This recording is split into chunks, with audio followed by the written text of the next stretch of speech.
try to speak as clearly as possible. How are we going to live in the future?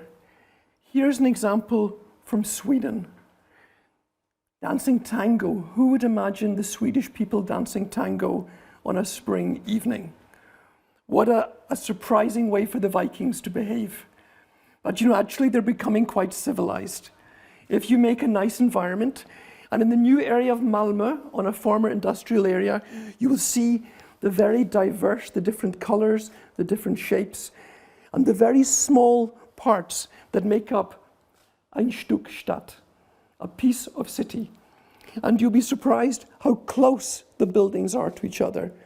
Different materials, different colors, and little pieces, and not the big view of the sea, but the little view. And you find the spaces are not huge, but actually quite small and quite cozy. And maybe you've heard about the Danish hygge, like this kind of, we want things to be cozy and friendly. And everything that's at eye level should be very nice, because this is about neighborhood, about being friends, being neighbors, and being quite relaxed when a stranger walks past, and you're not worried about the children playing because there are no cars, and actually there's still some quite interesting things going on, and you have so much trust that you let your children sell coffee to the tourists.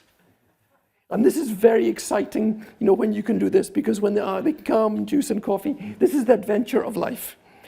And if you want to go eating out, maybe on a Tuesday night, you can go and have pizza on the waterfront. And it's a little bit like being on vacation, a holiday feeling. And for a normal family, this is a very nice thing in everyday life. And because of the sea, well, they're Vikings. They had this idea maybe to swim. This was not the plan. This was never intended because we thought it was dangerous. There were some rocks and things, but it was very cheap to make a platform. It was very cheap to put a ladder and to climb in and out. And in this way, we changed the atmosphere. And now you meet your neighbor in the bathing coat in the morning. And this is very cozy and very friendly and very soft way to meet the neighbor. But for me, the most amazing thing is that when people go for the swim, they leave the door open. Because, the cat has to go outside. And this is like living in a village in the countryside. And this is in a newly built area, in an urban district, a former industrial area. And in this way, when we think about neighborhood, Nachbarschaft, it's not just a place, it's a way of thinking, it's a state of mind. Now that was very cute. And I think maybe some of the young people back there think, oh, but this is very, very fine. Don't you know about all the problems we have? We've got big, serious problem. And in Sweden, we've got Greta. And Greta's told us, we've got climate change. And this is pictures from Copenhagen. We're having now the extreme climate that we could never imagine. We also have a pandemic, but the pandemic is to do with heart disease and obesity. And we also have a pandemic of loneliness. And this is very ironic with so many people living in the city that there are so many lonely people. And then, of course, we have all these problems of inequality, and everybody is stuck in traffic. And then if you start saying that urbanization could be a solution, well, nobody likes urbanization. We want to build denser, we want to build more. No, no, no, no, no. And if we want, and the people like us who are working with the cities, the developers, the planners, the architects, the politicians, we have a lot of problems because everything's a problem. The planet is a problem, cities are a problem, people are a problem. It's all problems. And it's all about relationships. It's about people and place, people and planet, and people and people. And these are these problems. Could we turn it around? And instead of problems, we have opportunities. That the planet, to be friends with the planet is an opportunity. To work with place is an opportunity, and even the relationships with people could be an opportunity. And neighborhood is about relationships. Relationships, so sitting outside in the sunshine, maybe in the shade, is a connection to planet. Sitting on the square, on the street, is a place. And sitting with other people, saying hello, speaking to a stranger, this is about a relationship. And of course, in the cafe, we've made it very comfortable and very nice to be a human being in this environment. And it's easy to speak to a stranger. It's easy to be outside. It's easy to feel connected to the place. And in this way, if we're good designers, if we take care of the city can be a solution. And if you go to Malmö, it's not only the rich, middle-class Swedish dancing tango, you'll see people that don't look so Swedish. You'll see people who are different, but everybody can use the same public space. And maybe when we have the different kind of people in the same space, maybe then we can start to have a better society when we're more connected. And this thing about the city as a solution, I have a kind of like an equation. Density times diversity is proximity. What's that? Dichte, was that? Vielfalt, das macht Proximität. Nähe, das ist besser, okay, good, thank you. So, and the diversity is the key thing. And we know from every system that diversity is what makes ecosystems work. So, density, Dichte. This is a picture of the same Dichte. It's the same. This one with 15 stories, with 10, 11, with 7, or with 4. They're all the same. But the question is, what do they do? And what we know is this one does much more.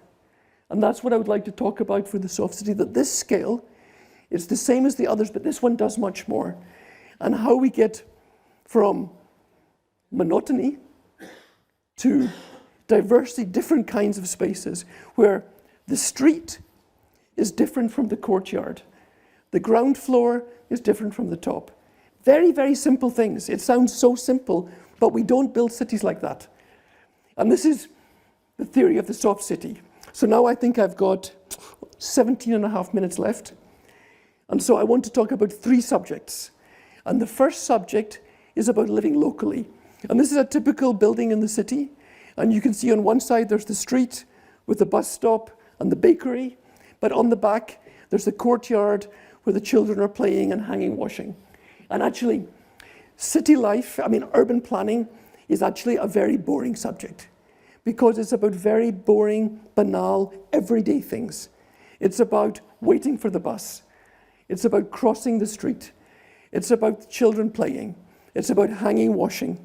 It's about putting your bicycle somewhere. It's very boring things, but very important things. And so the first subject, number 1, connecting people to place. It's about living locally. And I've been reading a lot, like in Paris, they have a 15-minute city. 15-minute city. But actually, we need a city of 30 seconds, of 1 minute. If you've got children, you will know that 15 minutes is a very long time. 1 minute is a long time. And just recognizing that there are ways of building a city, the traditional pattern of building a block with different buildings joined up to each other, this very, very simple pattern can allow for different functions, different activities, different kinds of ownership. So you can have like Eigentum, Sozialwohnung, Baugemeinschaft, Büro, and everybody can be a neighbor. And this is a kind of ecosystem where different things can live in the same place. And in the same pattern from the old city, we can also see the value of enclosure when you build around, like Hof, Höfe. And the Höfe can do so much. And this is like the most revolutionary thing in Copenhagen, is we discovered that rather than putting the trash and the cars and the junk in the Hof, it could be a beautiful space. And this is the same one, and it was a very cheap change. And we discovered that the backyard, the Hof, could be a wonderful place because it was like a big garden, a much bigger garden than in the suburb. And it becomes a way of getting people to know each other. So everybody becomes neighbors around the courtyard, around the Hof.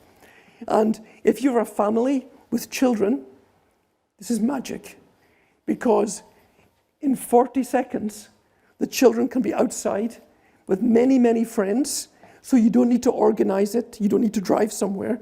The kids can go outside and play. And around the courtyard, there are 200 parents watching, cooking dinner. So it's very safe because everybody is the parent.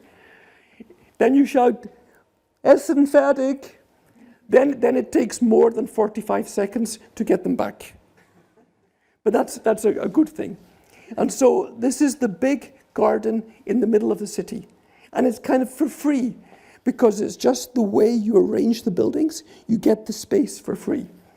Also, for free, you get a very good microclimate because the courtyard is actually magic. Because in the winter, it will be a few degrees more warm, and in the summer, it will be a few degrees more cold. And if you've got a heat pump to heat your house, or if you want to ventilate in the summer, because we know Munich is getting more like Milano for temperature, this is very important.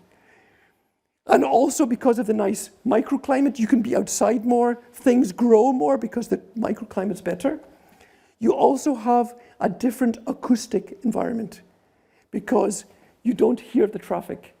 And you can live in the city and have an open window and sleep with an open window. You can hang the washing outside in the clean air just because of this simple form. So that the courtyard, it's so simple, but it's magic.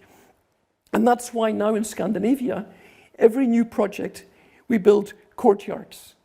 Because the courtyard, it's a way of delivering density and diversity, and also building community.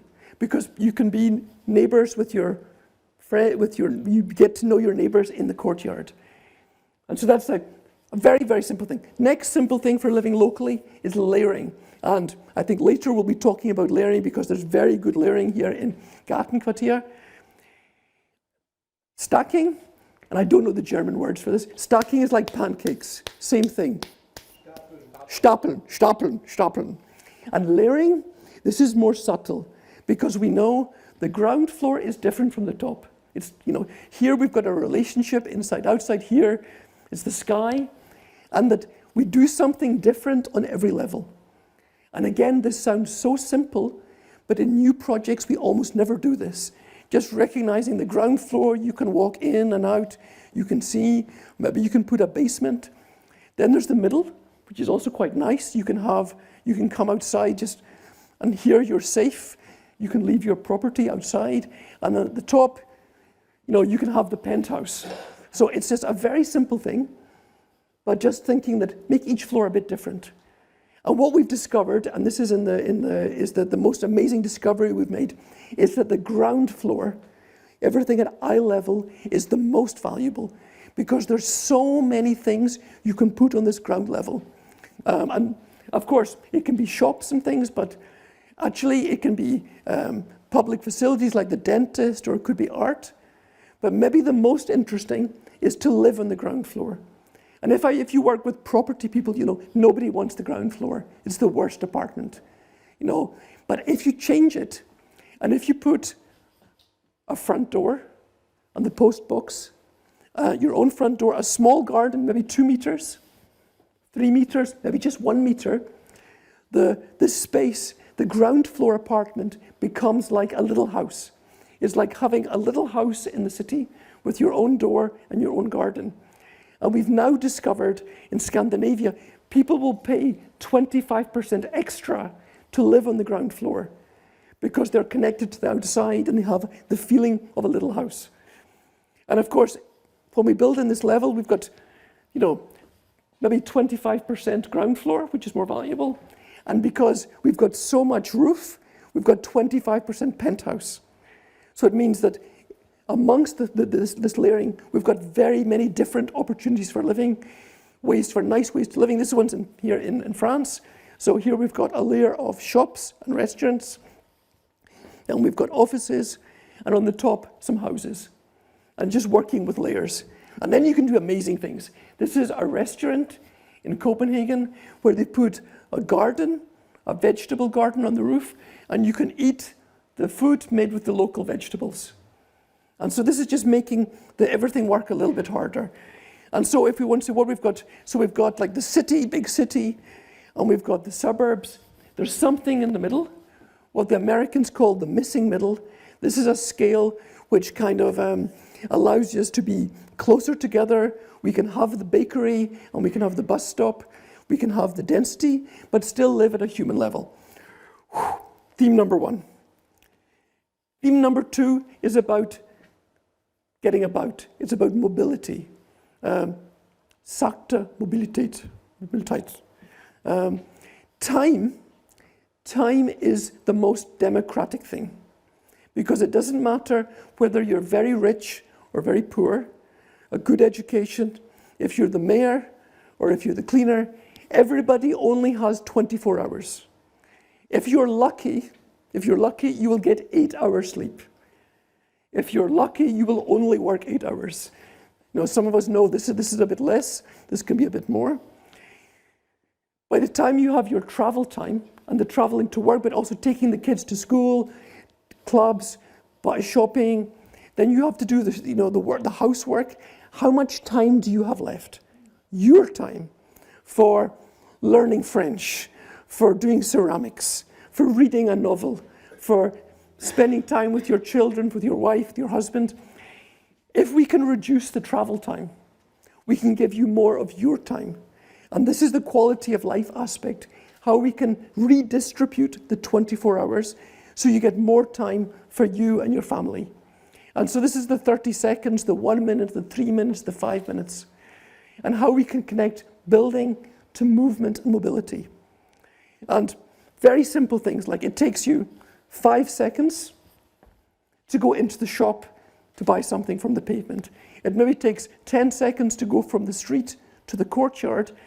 And if you have 4 or 5 stories, maybe 35 or 45 seconds to come outside. So simple things. This, for me, is one of my favorite pieces of urbanism. What is it? Here in Copenhagen, the pavement crosses the side street. And that means you have the right to walk. So it's kind of like the car has to stop.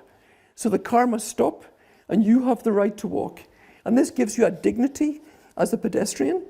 And it's also, if you've got high shoes or a suitcase or a wheelchair, it's much more easy, or the pram. But what that means, this is a time machine.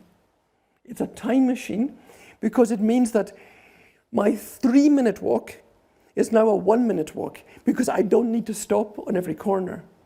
And my children can walk to school on their own because they don't have to cross the road. 12 blocks without crossing the street. And I can tell you that we've made research in Denmark. Children that walk and cycle to school have a better academic performance than children who are driven. And so this is where it connects to other things. So this is a time machine. It's also an education machine. This makes more intelligent children. It's some concrete. Also in Copenhagen, we've worked very hard to make it very easy to cycle. So Oma, Opa, the children, even the scary guy with sunglasses, everybody is cycling because it's very, very easy to cycle. It's a very simple system. Like you have the pavement, the parked cars, you're very safe when you're cycling.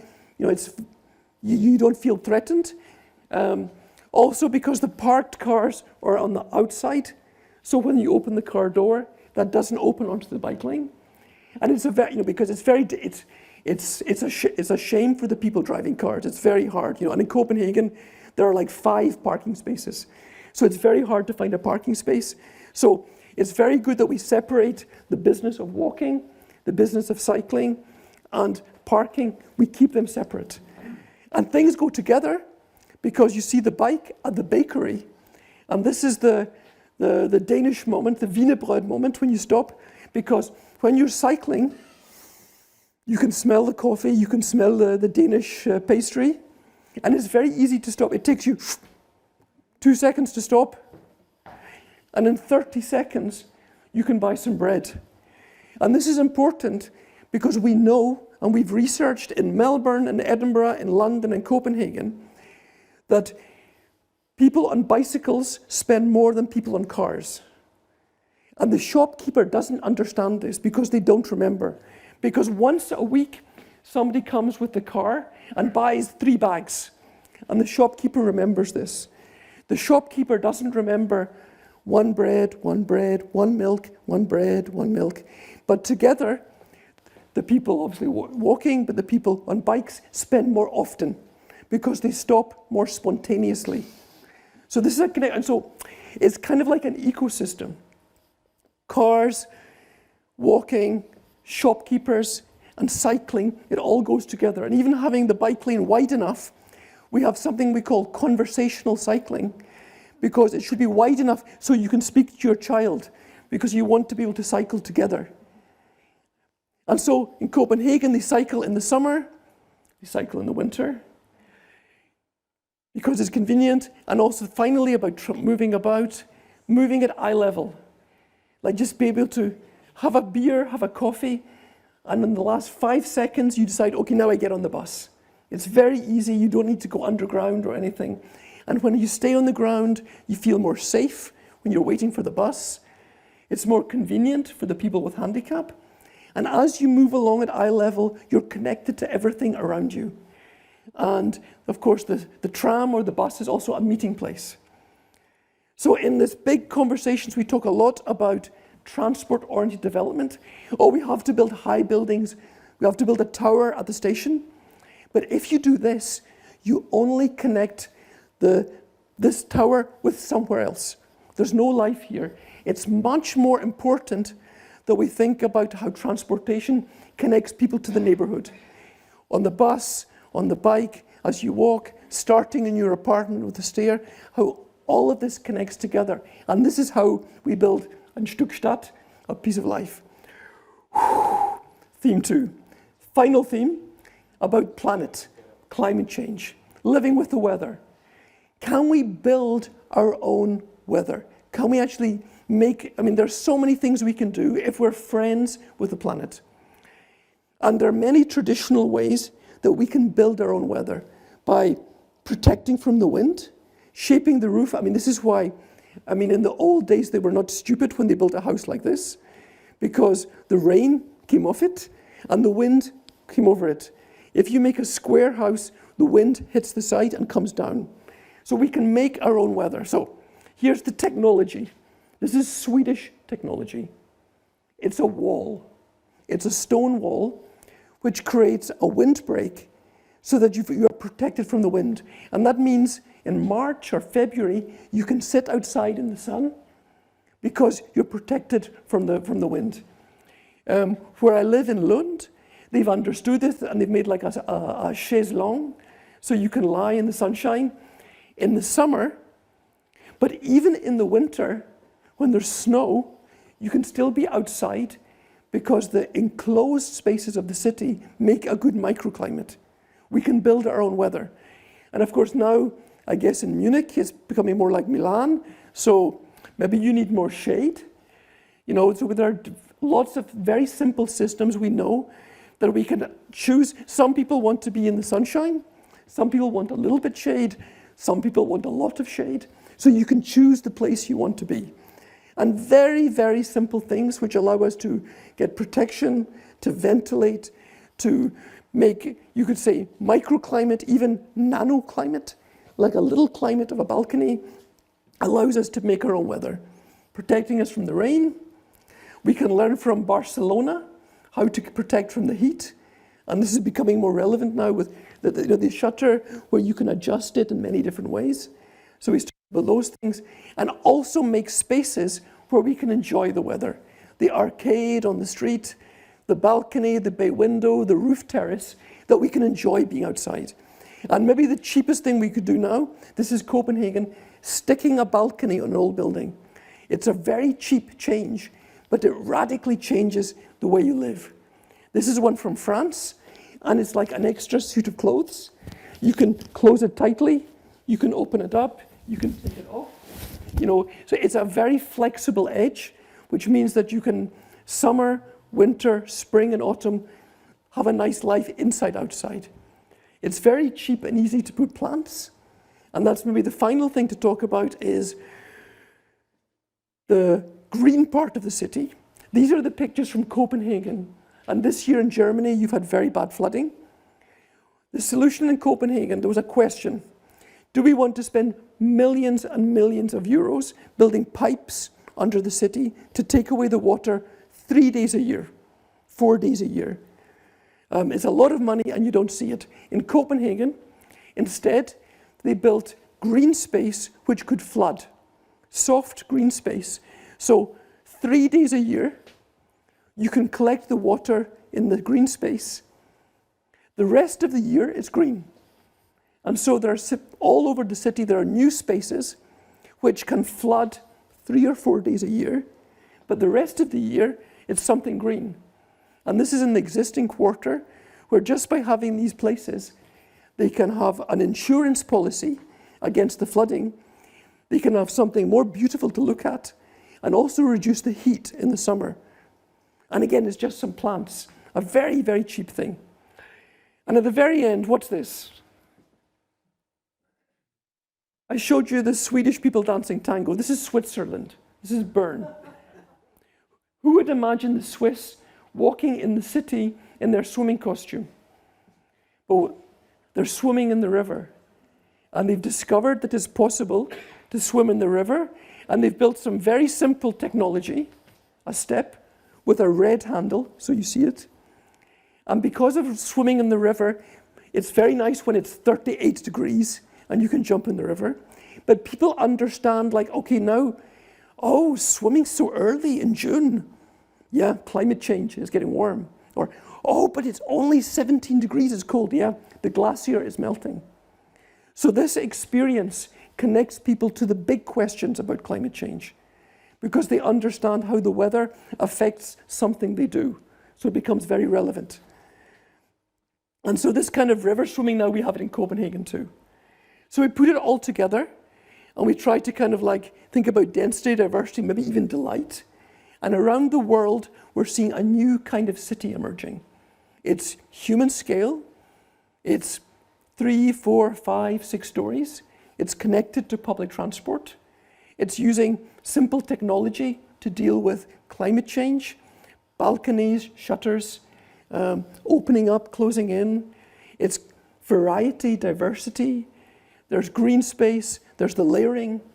And if we make it nice enough, even the Swedish people might dance tango and spend time outdoors. And so, wie werden wir in Zukunft wohnen? I would say we have to kleiner denken. We have to think smaller. We have to niedriger denken, think lower. Langsamer denken, we think about slower, about walking, crossing the street, taking your bike, waiting for the bus. Einfacher denken, all of these simple solutions which make these things work. And maybe softer. Weicher, sachter, sanfter. Thank you very much.